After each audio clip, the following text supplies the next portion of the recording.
Hello everyone and welcome back to my channel sip of life with Kairaf. আমি তৃষ্ণা, নতুন দিনের একটা ভিডিও তোমাদের সবাইকে জানাই সুস্বাগতম। সকাল এখন 6:40 বাজে। ছেলে মেয়েকে স্কুলে টিফিন দিচ্ছে আজকে ওরিও বিস্কিট আর সঙ্গে চিজ আর কর্ন স্যান্ডউইচ, আর তার সাথে বাড়ির প্রত্যেকটা মানুষকে আমি এই স্যান্ডউইচই খাইছি, মানে পাম্মাকে আর দিবাকরকে। দিবাকরের জন্য স্মুদি বানাবো ভাবছি, দেখা যাক কি করা যায়। আর এই যে এদিকে টমেন অ্যালেক্সের ডিম সিদ্ধ হচ্ছে। জানো তো, সংসার জীবন একটা বিশাল বড় জীবন। আর বাড়িতে যখন মা হয়, মার মাথার উপরে অনেক রকমের রেসপন্সিবিলিটি থাকে। ছেলে মেয়ে আমার ক্লাস 10 দেবে, তার রেসপন্সিবিলিটি, বাড়ির প্রত্যেকটা কাজের রেসপন্সিবিলিটি। কখনো কখনো খুব ভয় লাগে, কখনো কখনো মনে হয় যে কি হবে কিন্তু স্ট্রং থাকতেই লাগবে। 1 কাপ চা, সকালের মেডিসিন, আর সঙ্গে হনুমান চালিসা, সারাদিনটা শক্তভাবে ঠান্ডা মাথায় ক্রস করার জন্য। এখানে আছে দিবাকরের ব্রেকফাস্ট, রান্নাঘরের রান্নাও মোটামুটি রেডি। তো চলো শুরু করি আর তোমাদের সাথে সঙ্গে থাকি। ব্রেকফাস্ট রেডি হয়ে গেছে পাম্মার, দিবাকর বেরিয়ে গেছে, পাম্মাকে দিয়ে দেবো ব্রেকফাস্টটা দিয়ে দেবো। পাম্মা বসে গেছে। চলো এভরিওয়ান, যাই না হাসবো না কাঁদবো না কি করব, লাইফে কারোর প্রবলেম বলে আসে না, সত্যি কথা এটা, জানো তো। এই কদিন একটা প্রবলেম চলছিল যে লিসা নেই, ঠিক আছে, সবকিছু একে হাতে ম্যানেজ করতে লাগবে। ঘরে কোনো পার্ট টাইম এরকম তো হঠাৎ করে পার্ট টাইম পাওয়া যায় না। আর পার্ট টাইম যারা না তারা অনেক বেশি করে চার্জ করে, মানে যারা কয়েকদিনের জন্য করে। আর তারপরে এরকম সবসময় তোমার টাইম মতো অ্যাভেলেবেল পাবেও না, কারণ ওদের আগে থেকে কাজ ধরা থাকে। আমার লাগে সকালবেলা, আর ওরা আফটার 2টোর পরে ফ্রি।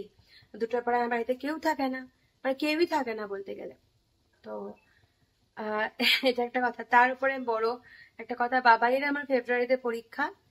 বাবাই জানো ক্লাস 10 দিচ্ছে। আর বাবাই যে ম্যাথস টিচার, যে বেসিক্যালি বাবাইকে ম্যাথসটা উঠিয়েছিল, সেই হঠাৎ করে একটা ভালো চাকরি পেয়েছে, সে আজকে থেকে আর আসবে না। বাবাইকে সান্ত্বনা দেবো না নিজে সান্ত্বনা নেবো না, বাবাইকে পড়াবো না, টিচার খুঁজবো না, কি করবো আমার কিচ্ছু মাথায় আসছে না। আর এই মুহূর্তে আমি কোনো টিচার পাচ্ছি না। প্রবলেমে পড়তে আমার অসুবিধা নেই, কিন্তু প্রবলেম থেকে যদি উঠে যেতে পারি তাহলে বেশি সুবিধা হয়। চলো, সবকিছুই তো ভালো আছে, ওর সেটার জন্য ভেবে এগিয়ে যেতে হবে। দেখা যাক কি করে প্রবলেম থেকে উঠতে পারি। চলে এসেছি বাড়িতে আসার পরে চলে এসেছি অ্যাজ ইউজুয়াল যেখানে আমার জায়গা রান্না করে। খাবার দাবার গুলো গরম করে নি, তারপরে দেখা যাক ধীরে ধীরে কিভাবে কাজটা ঠিকঠাক করে বাইন্ড আপ শুরু করি। আর লিসা আজকে চলে এসছে, লিসার বাড়িতে প্রচুর প্রবলেম চলছে, তো সেটাই হচ্ছে কথা। চলো দিনটা শুরু করি। রাত্রে ডিনারে আছে ভাত, সাবুর পাঁপড়, লাল শাক, মুগ ডাল, আর সঙ্গে লাউয়ের তরকারি, আর পাঁপড় ভাজা, আর 1 ফ্রেমের সবাই। বাবা তোমাকে খাই দিতে লাগবে? ঠিক আছে, চলো খেয়ে নি আমরা এবার। এখানে আছে।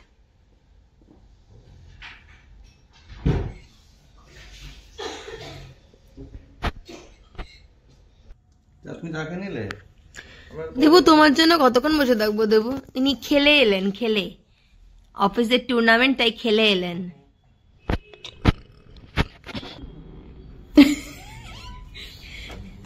অ্যালেক্স বলে দিয়েছে আমি বিছানা থেকে উঠবো না, কিছুতেই বিছানা থেকে উঠবো না। হ্যাঁ বাবু। দিবাকরের ব্রেকফাস্ট হয়ে গেছে, এবার দিয়ে দেবো। আজকে বানিয়েছি ওটসের চিলা, আর তার সাথে আছে পনির, কারণ একটুখানি ইয়ের জন্য, প্রোটিনের জন্য।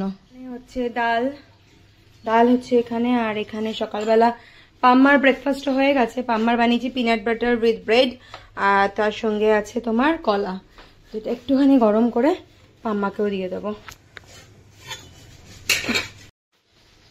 যাচ্ছে পাম্মার ব্রেকফাস্ট। মিনামা ভাব যাচ্ছে ব্রেকফাস্ট কেন দেওয়া হয়নি। লিসা মিনাকে ব্রেকফাস্ট দিয়ে দে। কে না দিবাকরকে একটা হেলদি টাইপের, যেহেতু দিবাকরকে সকালবেলা একটা নাস্তা টাইপের দেওয়া হয়, এই স্প্রাউট বানিয়ে দিয়েছিলাম। ভীষণ টেস্টি আর হেলদি টাইপের ডিশ। কখনো পারলে অবশ্যই শেয়ার করব, মানে যারা চাইছে যাদের ওয়েট লস করতে বা কিছু ভালো খেতে, এটা ইটস ভেরি গুড। ঘরে চলছে জোরদার লড়াই, কে জিতবে না জানি না। এখানে বানাচ্ছি পনিরের তরকারি, একদম সিম্পল করে পনির কাটা হয়ে গেছে। আর এটা দিয়েছিলাম তোমাদেরকে বললাম, এটা দিবাকরকে দিয়েছিলাম অফিসের নাস্তায়, শামখা নাস্তায়। আর এদিকে ডালও হয়ে গেছে, ডাল তো আমাদের রোজই হয়। আর এখানে না কতগুলো আমলকি এনেছিলাম আমি, তো সেই আমলকিগুলোকে এরকম করে বয়েল করে তার মধ্যে একটুখানি ব্ল্যাক সল্ট দিয়ে আমি নিয়েছি অফিসের জন্য। হ্যাবিট আছে আমার, রান্না শেষ হয়ে গেলে আমি 5 মিনিট এখানে বসে একটুখানি গেম খেলি মোবাইলে। এখানে গেম খেলছি আর এই যে ইনি দিদি জাল গিয়া, দৌড়াতে দৌড়াতে এসেছি, এসে দেখছি খাবার জ্বলেছে নাকি, তারপর দেখলাম না জ্বলেনি। আর এখানে বসে হচ্ছে ভাত, রান্না বান্না মোটামুটি শেষ, এবার বেরোনোর পালা। লিসা কালকে রাত্রিবেলা চলে এসছে। লিসার ভাইয়ের অবস্থা জানি না কি বলবো, ভালো বলবো মন্দ বলবো না কি বলবো, মোটামুটি। তো তার জন্য লিসা চলে এসছে। তো এখন লিসা থাকবে কদিন, তারপর তো আবার যেতে লাগবে। তো চলো। টমের আজকে কি হয়েছে তা একমাত্র ওই জানে, এদিক থেকে ওই দিকে শুচ্ছে, ওদিক থেকে এদিকে শুচ্ছে, ঘুরিয়ে ঘুরিয়ে ঘুরিয়ে ঘুরিয়ে শুতে আছে। তা আমি চলো, এখানে আসছি সুন্দর দেখে রোদ্দুর। আর এই গাছটা না আমাদের বারান্দায় ছিল, তো বারান্দা থেকে আমি এদিকে ট্রান্সফার করেছি। এখানে একটু একটু রোদ্দুর পায়, আবার কখনো পায়ও না, কিন্তু সব গাছে রোদ ম্যান্ডেটরি, রোদ জল। আর তোমরা সবাই জানো আমাদের বিল্ডিংটা হচ্ছে কালার, অন্যান্য পিছনের বিল্ডিং গুলো হয়ে গেছে, আমাদের বিল্ডিংটাও মোটামুটি পুট্টি টুটি দেওয়া কমপ্লিটেড। এই বিল্ডিংটা হওয়ার পরে বোধহয় ওই বিল্ডিংটা হবে। আর উই দেখো পাম্মারানি উজে বসে আছে, উজে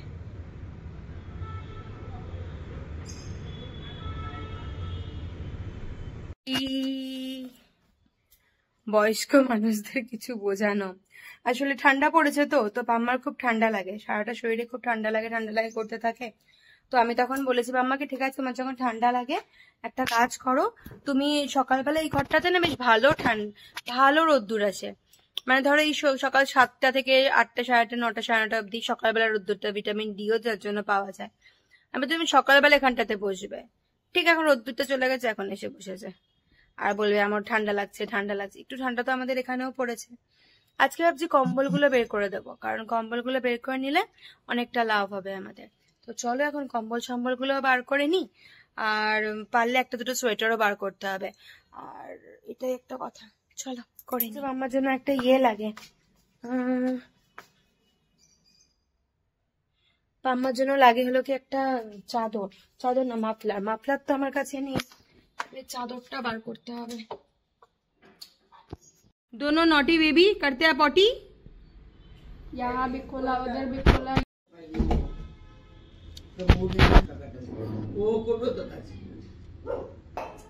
এই যে এই চাদরটা, এটা আমার পুরো ঠান্ডায় খুব খুব কাজে দেয়। রেডি হয়ে গেছি আমি অফিসে বেরোনোর জন্য, এখন একটু কিছু খাওয়ান দাওয়ান করার পালা, আর তারপরে মেইন জিনিস, তারপরে মেডিসিন খেতে লাগবে, তারপরে বেরোবো অফিসের জন্য। চলো বাম। হ্যাঁ